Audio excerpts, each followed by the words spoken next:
Hi, this is Dan Bullard, retired electronics engineer, sitting out on my front deck of my houseboat again. It's friggin' cold. It's December. It's raining. It's not snowing yet. I got my heater on high, and I got my hot pad behind me. That's lovely, but it's not really helping that much. So I'm going to make this short. I want to introduce this video that I had to take down, and you'll see mentions of that. I had to remove it because I got this cease and desist letter from this company that hosted the website, and I had to couch it as much as possible.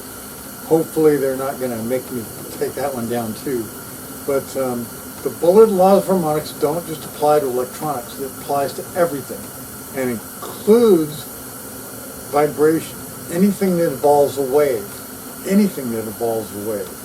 It's a Comanero's bridge. Remember that thing? Same thing, okay? So the Bullard Laws of Harmonics applies to everything in the world. And, you know, think about it. You could say Ohm's Law, but Ohm's Law only applies to electrical stuff.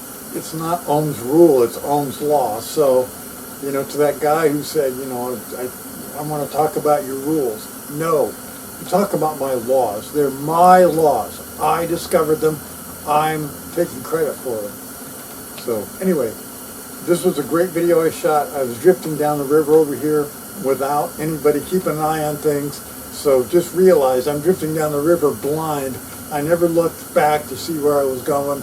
I was just drifting. I hoped I didn't run into anything. And luckily I didn't. Okay? Enjoy the video. Hi, this is Dan Bullard, retired electronics engineer, out here in the river. This time I'm in my little boat, Little Ambition. Yeah, a fleet of 3. And I'm drifting down the Multnomah Channel. I don't see anything on AIS. I don't see anybody coming, but you never know. I want to talk to you about humping.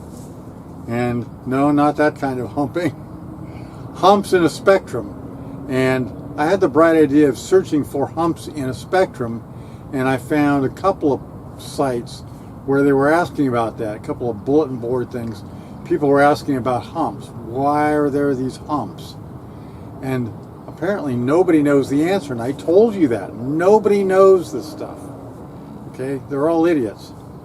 The first one was from a website that deals with mechanical stuff, and this guy had a motor and had a bearing go out, and he found it by looking at the spectrum of the vibrations from the motor.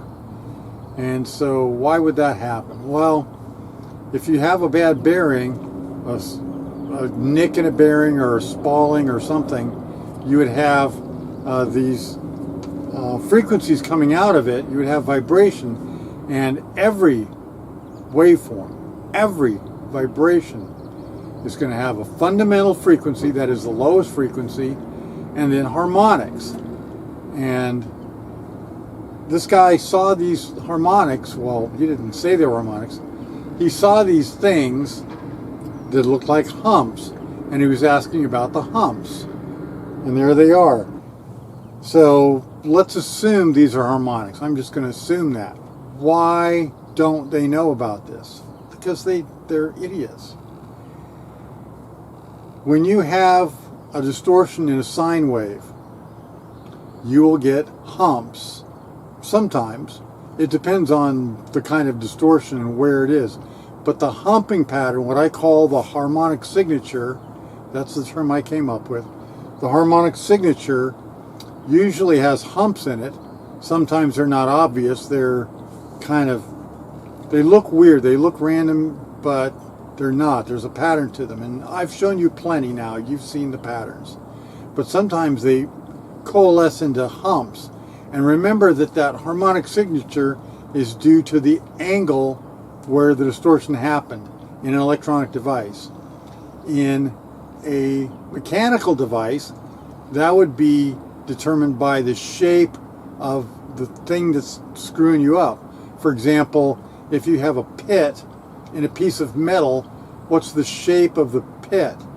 That will determine the harmonics that are created. Now, when this guy posted this thing online,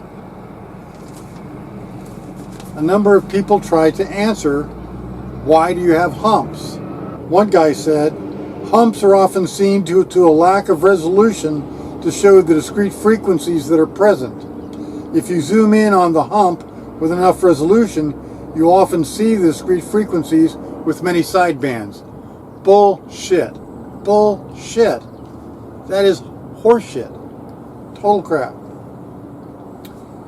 Another guy said, what I've understood is that hump actually are peaks, but they will be visible only if we can increase the line resolution as they are closely packed, i.e. distance between two sinusoidal waves / peaks is so small that it appears to be a hump. Wrong, wrong, wrong. I've done so many experiments with these things. I know exactly what's going on. These guys are guessing, and you see that all the time.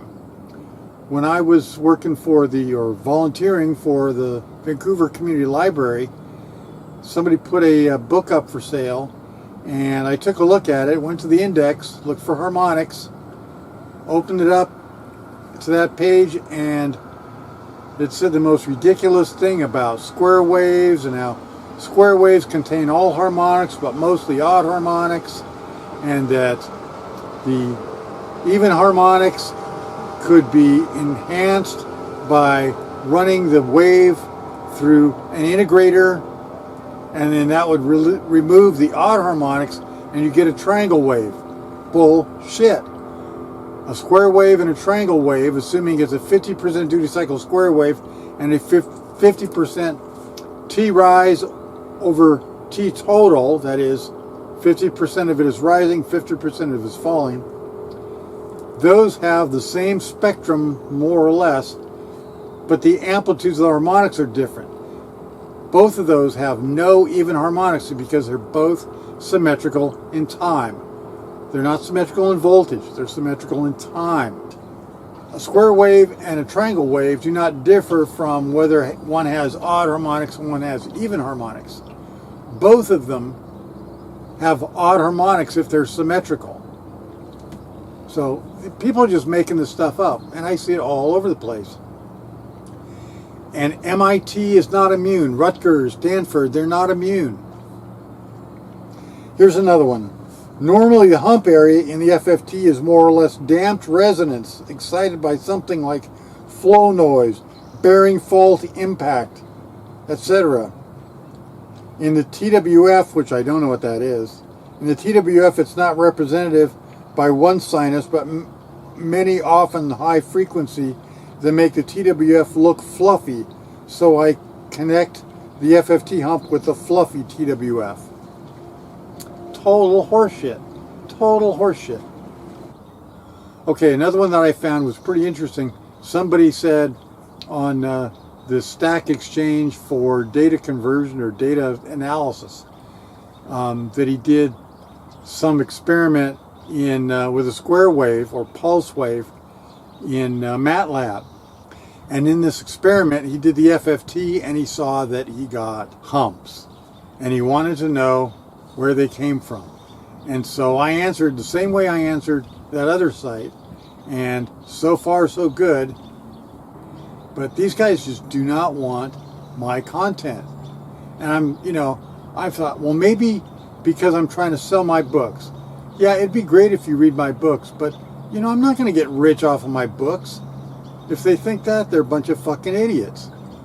What I really want, I'll tell you right here, I want the name Dan Bullard to be synonymous with harmonics. I discovered this stuff, I pursued it, I pushed it, and these guys don't want that out there.